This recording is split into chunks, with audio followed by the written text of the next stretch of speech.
और हरीश शर्मा का प्यार भरा नमस्कार। इस वीडियो में हम पहले चैप्टर की कक्षा 7 की आखिरी एक्सरसाइज 1.4 करेंगे और इसमें है पूर्णांकों का भाग के गुण।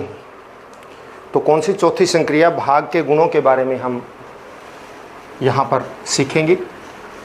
देखिए, भाग आपको देना आता होगा, मैं ऐसा मानकर चलता हूँ, तभी ये आगे सीखा जा सकता है क्योंकि हम शायद तीसरी कक्षा से भाग देना शुरू कर देते हैं, तीसरी चौथी पाँचवीं में आप पास कर चुके हैं, तो आप 7वीं में हैं अब, तो भाग देना तो आपको आता ही होगा।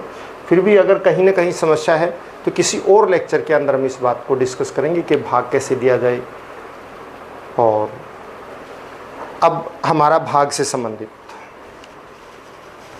इस गुण का अध्ययन करेंगे हम इस पूरे चैप्टर के अंदर कि भाग जो संक्रिया है उससे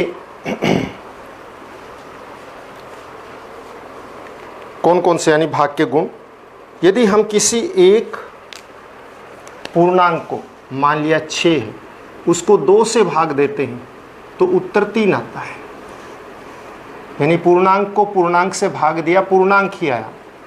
पूर्णांक को पूर्णांक से फिर भाग दे दो, माइनस का दे दिया, तो उत्तर आएगा -3। और अगर हम -6 को 2 से भाग देते हैं तो उत्तर आता है फिर भी -3। और यदि -6 को -2 से भाग देते हैं तो उत्तर आता है 3।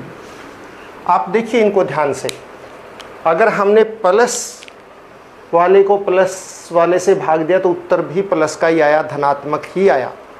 यानी धनात्मक को, यानी प्लस को प्लस से भाग देंगे तो प्लस ही उत्तर आएगा।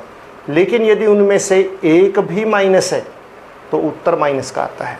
चाहे आप प्लस वाले को माइनस से भाग दो, चाहे माइनस वाले को प्लस से भाग दो। यानी धनात्मक को चाहे ऋणात्मक से भाग दो, चाहे ऋणात्मक को धनात्मक से भाग दो, उत्तर ऋणात्मक यानी माइनस का ही आएगा। यदि दोनों माइनस के हैं तो उत्तर प्लस का आएगा। तो हमने क्या सीखा इसमें से, यदि दोनों धनात्मक या दोनों ऋणात्मक हैं तो उत्तर आएगा धनात्मक यानी प्लस का।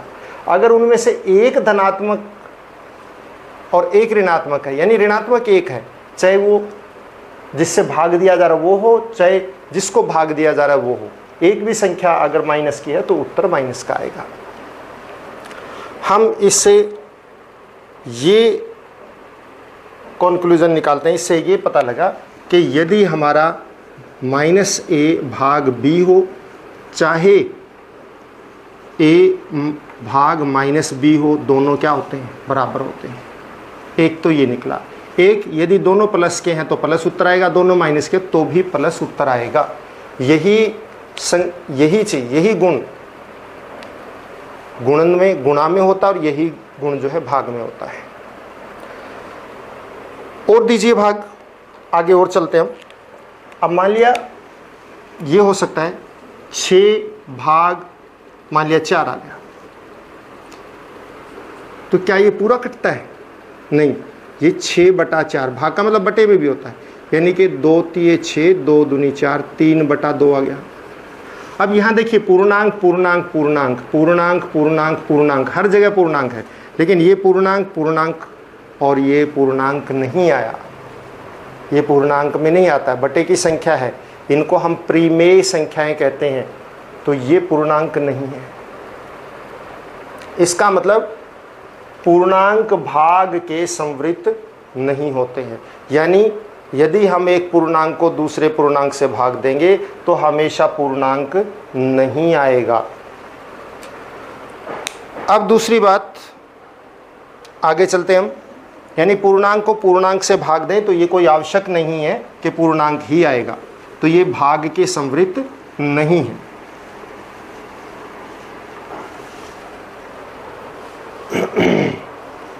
अब हम क्रम विनिमेयता की बात करते हैं। क्रम विनिमेयता का गुण जो है,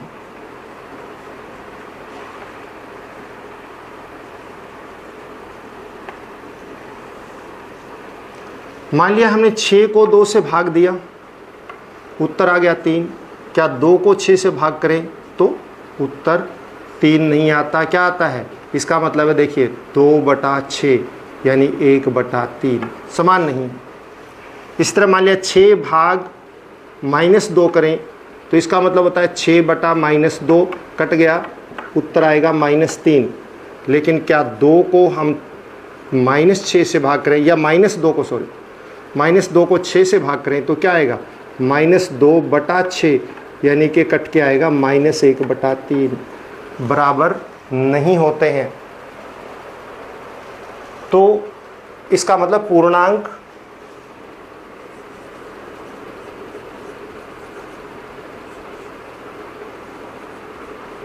भाग के लिए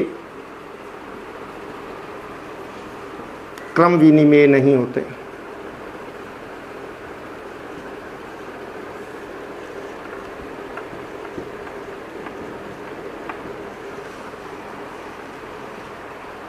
कि क्रम बदलने पर भाग का उत्तर समान नहीं आता, उत्तर बदल जाता है। अब एक चीज और, यदि 1 से भाग दिया जाए तो क्या होता है?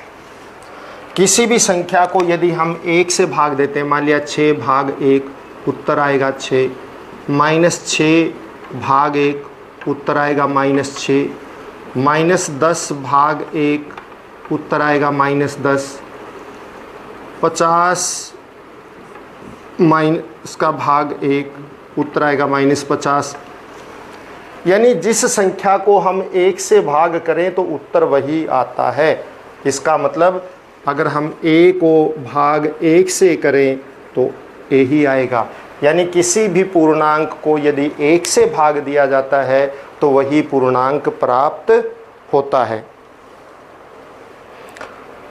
दूसरी बात,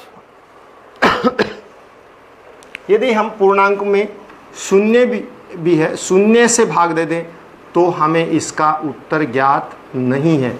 अभी हमें कुछ नहीं पता इस बारे में, ये एक अभी तक इसका पता ही नहीं लगा है, अभी तक हम इसको एक्सप्लेन नहीं कर पाए हैं कि ये क्या होगा। तो ये भी इसलिए भी हम कह सकते हैं कि ये भाग के जो है क्या नहीं है, संवृत्त नहीं है। हाँ, किसी भी शून्य को किसी भी संख्या से भाग दे दो तो शून्य उत्तर आएगा, परंतु अगर हम शून्य से किसी भी संख्या को भाग देते हैं शून्य से, तो ये एक्सप्लेन नहीं किया जा सकता है। इसको हम इसके बारे में अभी पता नहीं लगा सकते हैं। अब इसके बाद देखिए हमारे पास कैसे सवाल आने वाले हैं, वो चीज़ हम प्रश्नावली 1.4 को लेके चलते हैं।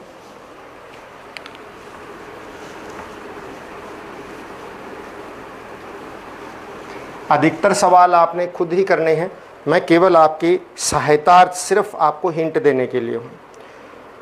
पहला ही सवाल है जैसे कि -3 भाग 10, मैं यहाँ -3 भाग 10 नहीं लूँगा, कुछ और ले लेते मान लिया कि -50 भाग 5 कर दिया तो उत्तर क्या आएगा? इसका मतलब -50/5 और 5 से ये कटता है, कितना उत्तर आ गया? -10।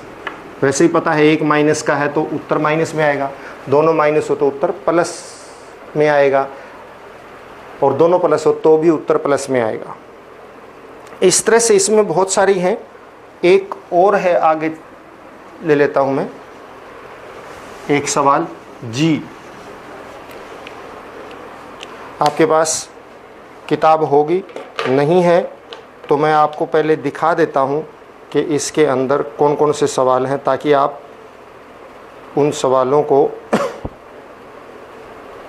नोट कर लें। अगर पुस्तक नहीं है तो एक बार आपके सामने रख देता हूँ। 1.4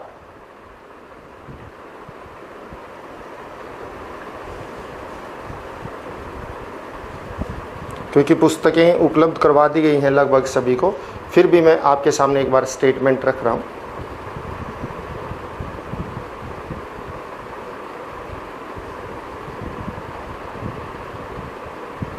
प्रश्नावली 1.4 के सवाल 1, 2, 3 ये आपके सामने हैं, और मैं एक बार इसको दिखा रहा हूँ। आपको जो है आप इसको डबल क्लिक करके अपना रोक सकते हैं और ये आपके सामने रहेगा।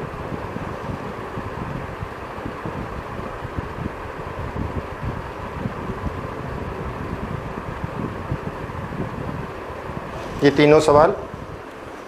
अब इसमें मैं जी वाला सवाल एक बार ले रहा हूँ आपके सामने।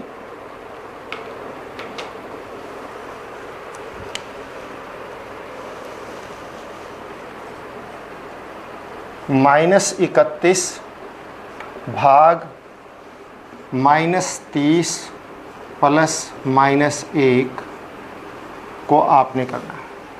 तो सीधा सा है, इसको खोलेंगे तो ये माइनस बनेगा। मैं सिर्फ हिंट दे रहा हूँ आपको।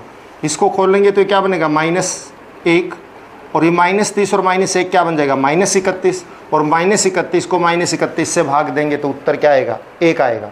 ये सिर्फ हिंट देना था। इसी तरह से एच मैं ये करवा देता हूँ आपको, एच वाला सवाल, एक सवाल आपको करवा देता हूँ।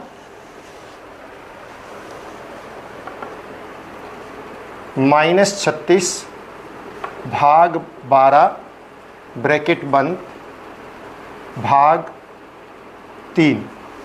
देखिए इसको इससे भाग करेंगे, -36 को 12 से भाग करेंगे तो उत्तर आएगा -3, क्योंकि 12 3 36 होता है और एक माइनस का है तो -3, और फिर ब्रैकेट का तो उत्तर आ गया -3 और भाग 3, तो 3 को 3 से भाग करेंगे उत्तर आएगा 1, और ये माइनस का है तो -1 उत्तर आ जाएगा।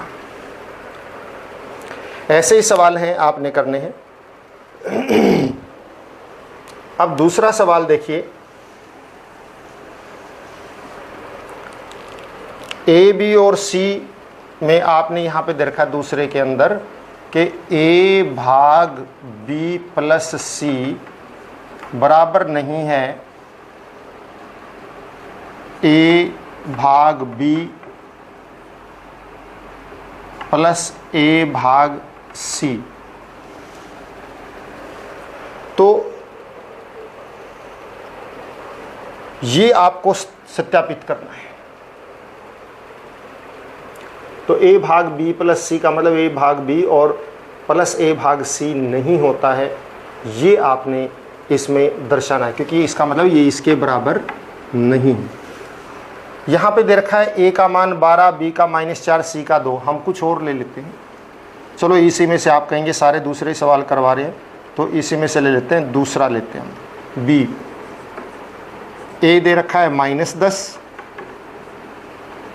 बी दे रखा है, ये तो बिल्कुल आसान है, तो हम पहला ही ले लेते हैं, ये ज़्यादा आसान है, पहला ले लेते हैं। ए दे रखा है 12, बी दे रखा है -4 और सी दे रखा है 2।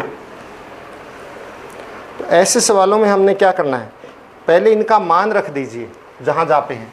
देखिए ए भाग बी प्लस सी, पहले हम लेफ्ट हैंड साइड बाएं ये ले लेते हैं LHS, ये LHS और ये RHS। लेफ्ट साइड है तो लेफ्ट हैंड साइड, ये राइट हैंड साइड RHS।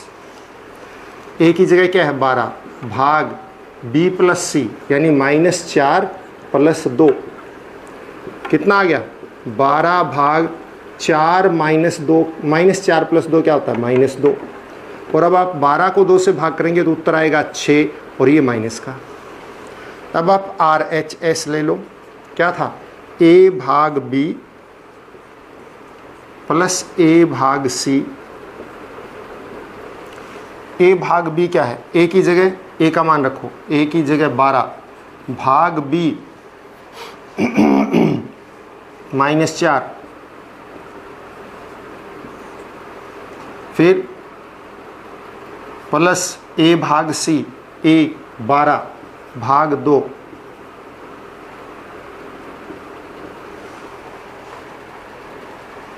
देखिए यहाँ पे क्या है उत्तर आया, 12 को 4 से भाग देंगे तो 3 उत्तर आएगा, और ये माइनस का है इसलिए माइनस, क्योंकि एक माइनस है।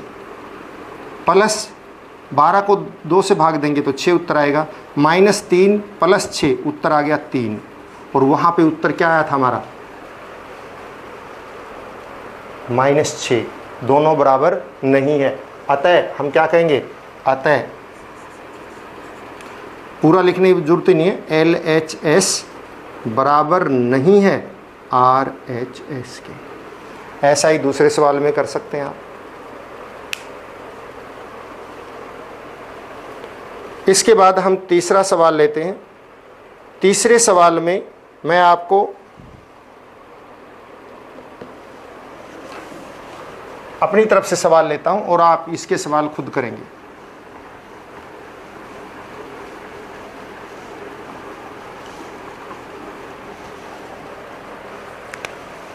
ऐसा है तीसरा सवाल, मान लिया यहां ले लिया 275 भाग बराबर किससे भाग दें कि उत्तर 275 ही आए, वही संख्या आए, इसका मतलब किससे भाग दिया जाता है, 1 से। तो अतः इसका मतलब यहाँ पे भाग क्या है, 1। अगर हम ये आ जाए 275 भाग किससे दें कि उत्तर 1 आए, तो इसका मतलब उसी संख्या को उसी से भाग देंगे तभी 1 उत्तर आता है। 275 फिर दूसरा ये हो सकता है कि मान लिया हम यहाँ पे इसको ले लेते हैं, अब भाग 275 यही रखते हैं संख्या और उत्तर आए -1, तो इसका मतलब यहाँ पे प्लस का है, तो इसका मतलब यहाँ पे क्या होगा, -275 होगा।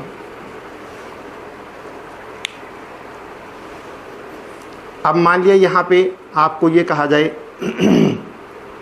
कि भाग 5 बराबर है, यहाँ पे आना चाहिए -12, तो यहाँ पे क्या है, आप देखिए पहले तो 12 उत्तर आना चाहिए और 5 से भाग दिया जाना है, तो इसको आप किसके बराबर, अगर 60, क्योंकि 12 पंजे 60, अगर 60 से करेंगे तो 12 उत्तर आएगा, लेकिन माइनस का है तो ये माइनस। इस प्रकार से आपसे पूछे जाएंगे तीसरे सवाल में, आपने वो सभी करने हैं। इसके बाद में अगले सवालों की रकम आपके सामने रख देता हूँ, ताकि आप, अगर आपके पास अभी भी किताब किसी के बच्चे के पास उपलब्ध नहीं हो पाई है तो उसको मिल जाए। सवाल नंबर 4, 5, 6 और 7।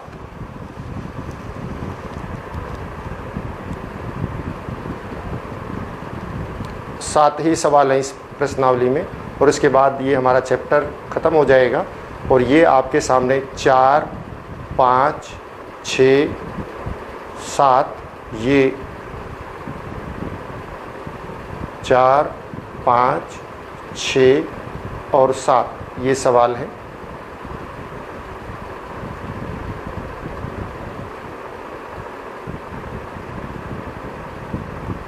आशा आपने नोट कर लिया होगा, नहीं तो बाद में इसको नोट करते रहना, आपके सामने रहेंगे ही, आप डबल क्लिक करके इसको कर सकते हैं। चौथा सवाल देखिए, 5 ऐसे पूर्णांक a b और a भाग b -3 हो, मतलब आपने ऐसे 5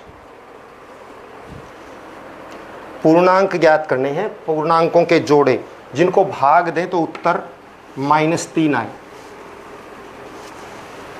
जैसे इसने दे रखा है, मैं आपको एक बार बता देता हूँ।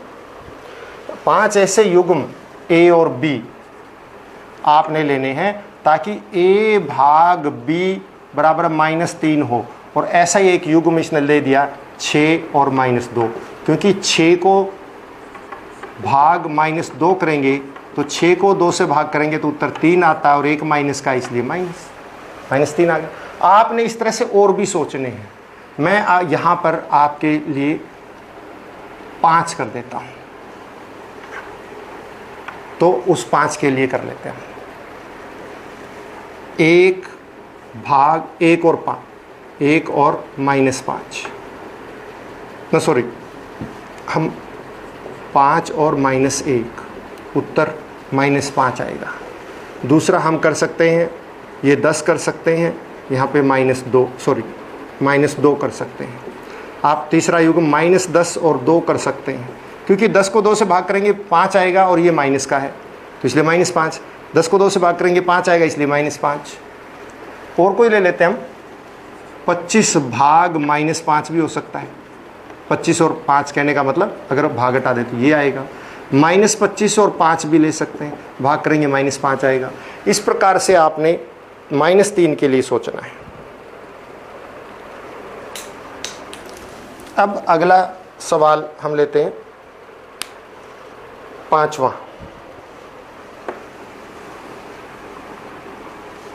आप 5वें की स्टेटमेंट अपने सामने रखिए, आपके सामने देखिए। दोपहर 12 बजे तापमान 0 से 10 डिग्री ऊपर था।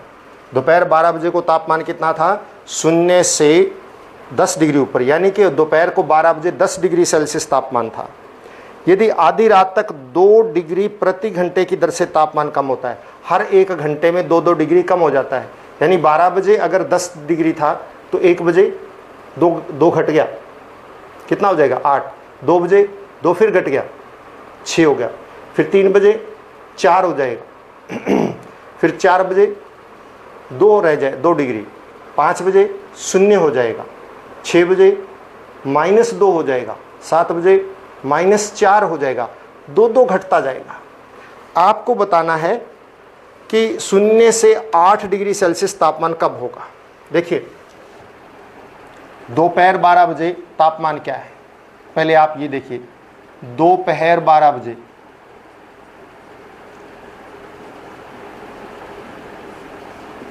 तापमान, आप समझिएगा सवाल को, दे रखा है स्टेटमेंट में, दे रखा है दोपहर को 12 बजे कितने हैं 10 डिग्री सेल्सियस, 0 से 10 ऊपर मतलब 10। हाँ जी, तापमान घटने की दर क्या है, या आप सीधा लिखिए 1 घंटे में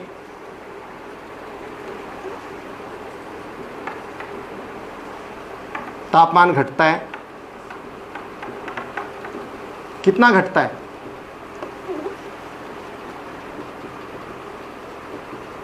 2 डिग्री सेल्सियस, 1 घंटे में 2 डिग्री सेल्सियस घट जाता है। और 0 से किस समय तापमान 0 से 8 डिग्री नीचे होगा, 0 से 8 डिग्री नीचे मतलब -8। तो आप देखिए तापमान में अंतर कितना आया,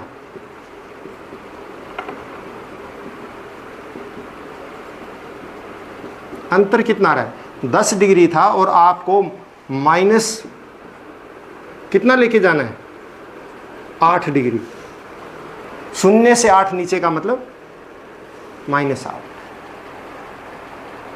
0 से 8 डिग्री मतलब -8, 0 से 8 डिग्री नीचे या कम का मतलब -8। तो आप कितना कम हो गया तापमान, 10 में से -8 घटाइए, कितना बन गया 10 + 8, 18 डिग्री सेल्सियस का तापमान नीचे चला गया। तो 18 डिग्री सेल्सियस तापमान नीचे जा रहा है, तो आप इसका मतलब, क्योंकि हमें कितने 8 डिग्री 0 से कम चाहिए, तो 10 - -8 यानी कि 18 डिग्री सेल्सियस घटा, तो कितना समय लगेगा, 1 घंटे में घटता है 2 डिग्री, और 18 डिग्री कितने में घटेगा 18/2। आप यूँ भी लिख सकते हैं कि 2 डिग्री सेल्सियस घटता है सॉरी 1 घंटे में घटता है 2 डिग्री सेल्सियस, या आप यहाँ से लीजिए, आपके पास कितना है 2 डिग्री सेल्सियस घटता है, चाहिए कितना हमें 0 से नीचे 18, तो आप 2 डिग्री सेल्सियस घटता है 1 घंटे में, और 18 घटेगा 18/2 यानी कि 9 घंटे में, 9 घंटे में घट जाएगा। तो 12 बजे के बाद 9 घंटे,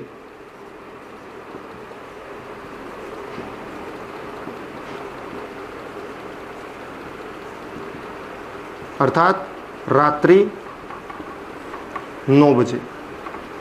दोबारा देख लीजिए बेटा, ये कहता है कि 12 बजे तापमान 0 से 10 डिग्री ऊपर है, कहने का मतलब 12 बजे तापमान है 10 डिग्री सेल्सियस, और हर घंटे 2 डिग्री सेल्सियस तापमान घटता है।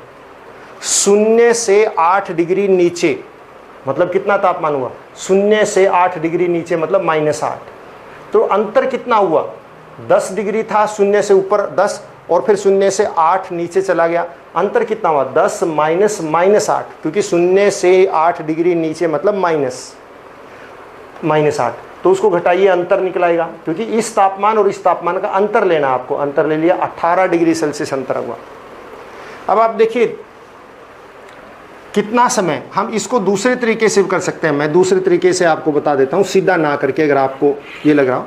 आप ये देखिए 2 डिग्री सेल्सियस तापमान घटता है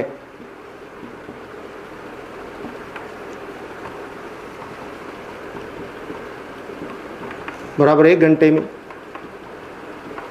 तो 1 डिग्री सेल्सियस तापमान कितनी देर में घटेगा 1/2, क्योंकि भाग हो जाता है। और 18 डिग्री सेल्सियस तापमान कितनी देर में घटेगा 1/2 गुणा में 18, 9 घंटे में घटेगा।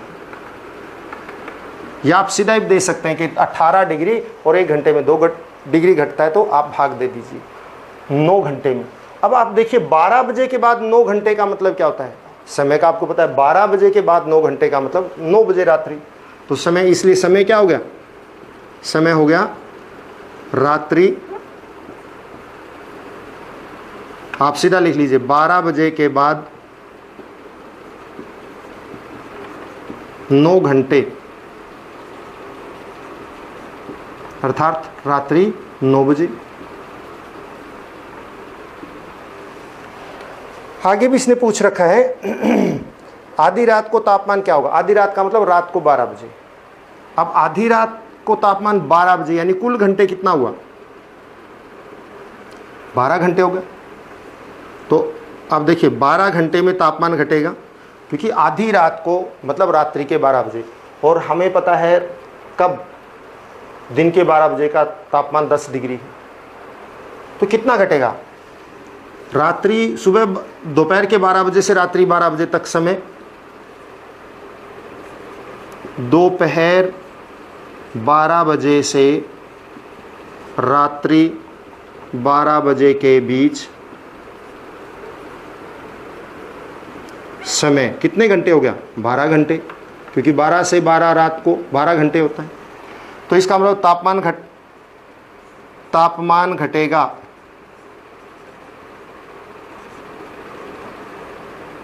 कितना घटेगा, 1 घंटे में 2 डिग्री घटता है, तो 12 घंटे में कितना घट जाएगा,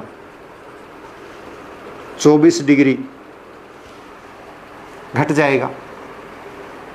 तो इसका मतलब तापमान होगा क्या, तो रात्रि 12 बजे तापमान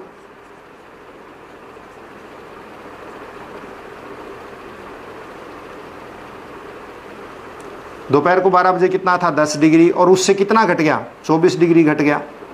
तो कितना हो जाएगा, -14 डिग्री सेल्सियस तापमान हो जाएगा, क्योंकि 12 बजे दोपहर को 10 डिग्री था और 12 बजे से रात्रि 12 बजे तक 24 डिग्री घट गया है, तो -24 यानी -14 डिग्री हो जाएगा।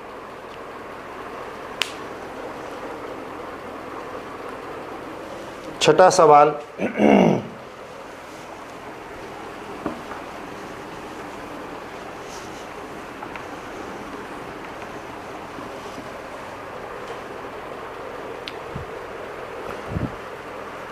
एक कक्षा के टेस्ट में सही उत्तर देने पर 3 अंक दिए जाते हैं। सही उत्तर के अंक कितने मिलते हैं बेटा, +3, और प्रत्येक गलत उत्तर के -2 अंक। गलत उत्तर के अंक कितने हैं, -2। आप स्टेटमेंट देख सकते हैं, वहाँ से देखिए, स्टेटमेंट देखे बिना प्रश्न हल नहीं होगा। अभी कहता है राधिका ने 20 अंक प्राप्त किए, तो राधिका द्वारा प्राप्त अंक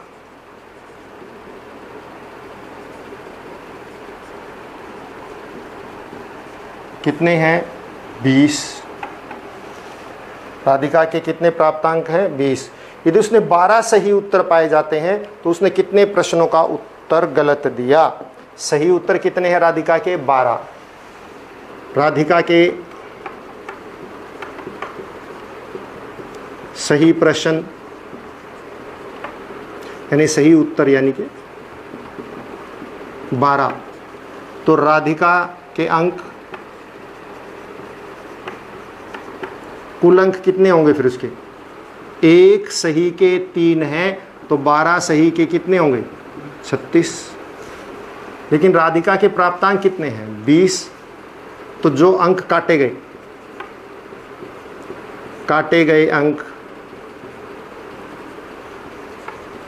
कितने अंक कट गए, 36 उसने लिए थे, उसको अंक मिले हैं 20, तो इसका मतलब उसके कितने कट गए, 16 कट गए, क्योंकि 12 प्रश्नों के उत्तर सही दिए, तो इसका मतलब उसको 36 अंक मिले चाहिए, लेकिन मिले कितने, 20। तो इसका मतलब कटे कितने, 36 में से 20 घटा दिए, 16 कट गए। और एक गलत उत्तर के अंक कितने हैं, -2।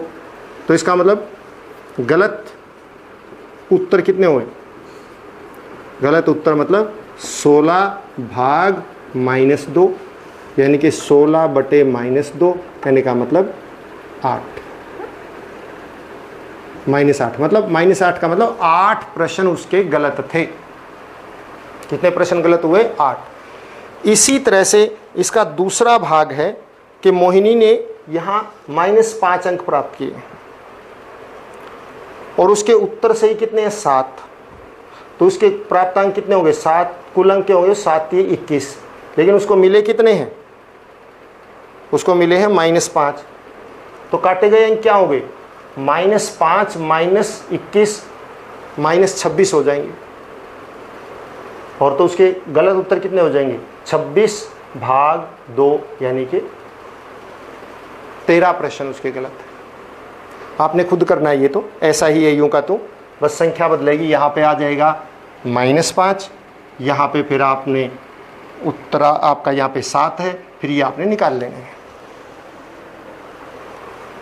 7वां प्रश्न देखिए, दूसरा भाग इसका खुद करेंगे आप।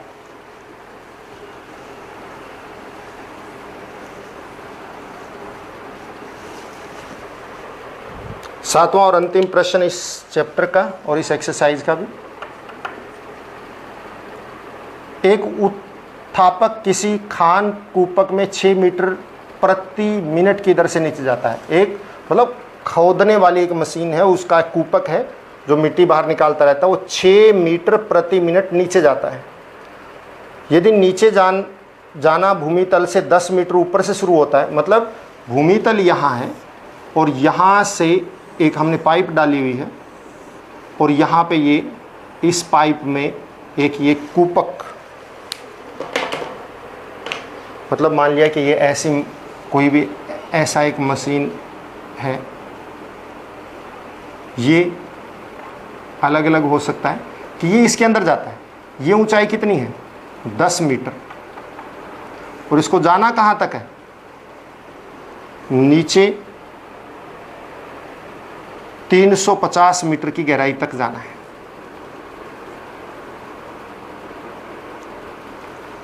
ये 10 मीटर है और इसको नीचे 350 मीटर की गहराई तक जाना है। तो आप बताइए कि इसको पहुंचने में कितना समय लगेगा, जबकि वो 1 मिनट में 6 मीटर जाता है। 1 मिनट में जाता है कितना?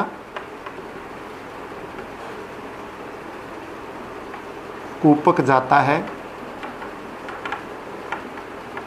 6 मीटर। m का मतलब मीटर है। अब आप देखिए कुल दूरी कितनी है? 10 मीटर ऊपर से शुरू होता है और 350 नीचे। कुल दूरी कितनी हो जाएगी? 10 + 350 = 360 मीटर। इतनी कुल दूरी तय करनी है। तो समय कितना लगेगा? आपको पता है कुल दूरी या गहराई एक ही बात है, बटे चाल उसकी जो भी है ये है। तो 360/6 यानी कि 60 मिनट, यानी कि 1 घंटा लगेगा उसको वहाँ तक जाने में। और ये प्रश्नावली ख़त्म होती है और इसी के साथ ये चैप्टर भी ख़त्म होता है। और आपने इस चैप्टर के नीचे लिखा है हमने क्या चर्चा की, वो अवश्य आपने अपनी किताब से देख के करना है। और आशा है आपको समझ में आया होगा। अगर आपको अच्छा लगे तो लाइक करना ना भूलें, सब्सक्राइब नहीं किया है तो सब्सक्राइब भी करें। Have a nice day. घर में रहें, स्वस्थ रहें और बड़ों का आदर करें। हर रोज़ काम करें।